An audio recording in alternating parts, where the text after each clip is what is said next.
Usually on the channel you'll see us working on these, but now we've added a new vehicle to the family. On the last episode of the Tacoma build, we installed some slightly smoked out lights, and in this video, we're going to be making the front end look a little bit more aggressive. What's up guys, we're back. This is Adventure GT. This is going to be episode 2 of the Tacoma build series, and we're installing a bull bar. Let's go.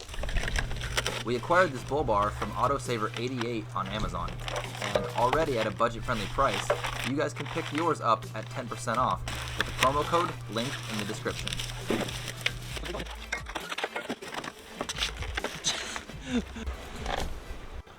We're going to start down here so you guys don't get confused. Just go ahead and follow along. We've got two 14mm nuts that have to come loose first. So grab your 14mm and a big ratchet, take these loose. Break them loose, holy. And then you got two on your side. I'll show you the same thing on the opposite side. Alright guys, while Jake does that, I'm going to talk to you about the brackets we're going to put on. So, these are the two we're going to use for what Jake's removing. You have a driver and a passenger side, so you got to remember that.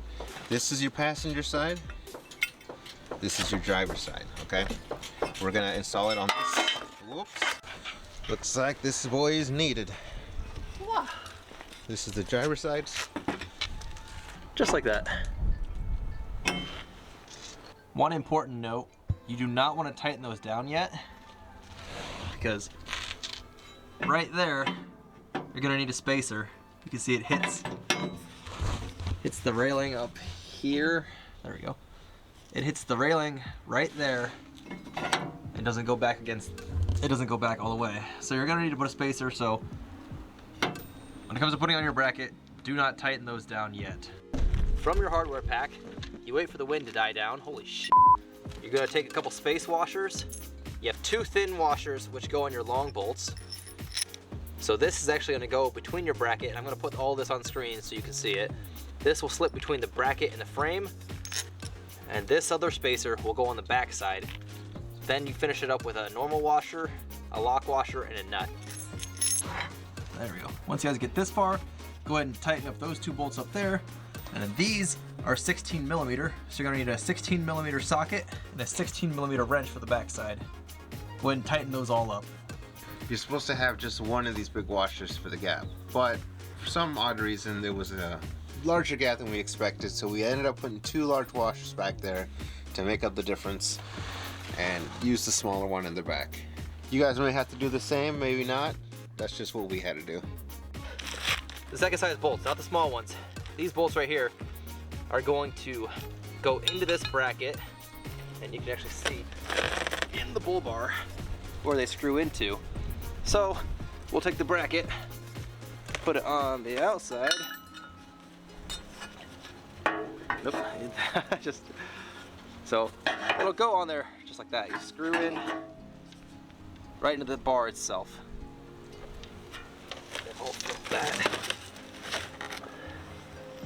So probably take, where are those? These lock washers, the two remaining lock washers. Ouch. Those two will go on like that.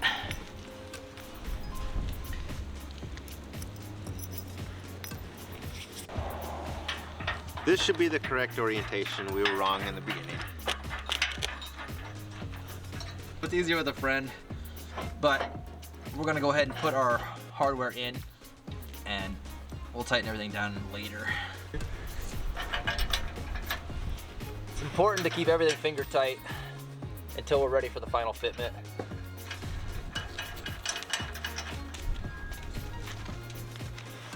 Like you said, you can totally do this by yourself, but it's just so much easier with a second set of hands. That's another thing that we talk about often. Second set of hands. Everything is slotted, which means there's a lot of play, so you can make it look, or you can have whatever angle you want. All right, so two bolts over there, two nuts on the back side. We'll go ahead and tighten everything down once we have it, once we have it sitting right. Okay, now, Dora's gonna go hold that, and I'm gonna go home.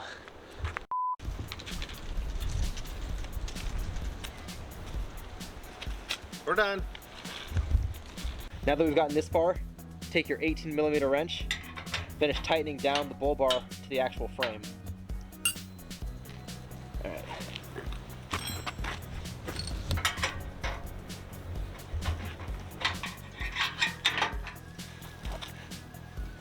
There we go.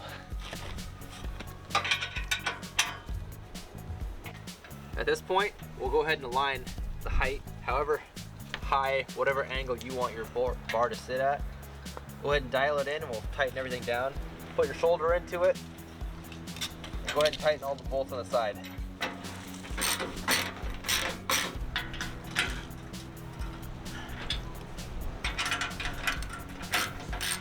So we're just about wrapped up with this bull bar. One very important thing is this bull bar is extremely versatile. You can go up, down, left, right, or up, up, down, down, left, right, BA start with this bar to get it dialed in perfectly. Every single bracket, yeah, try to look at that one. Every single bracket in there can go left and right and up and down. So it will take a little convincing to actually get it the way you want it to look right. The bull bar from Autosaver 88 does have a few features that are kind of nice. You can see a Phillips head bolt there and a Phillips head bolt there. And you can actually remove this little plate and you can remove your plugs. There are little plugs right here. And you can put little lights on. So you can run little lights inside your grill. All right, guys, so this is a pretty good budget-friendly, entry-level, beginner kind of pull bar we have here. It's not over-the-top expensive. It is budget-friendly.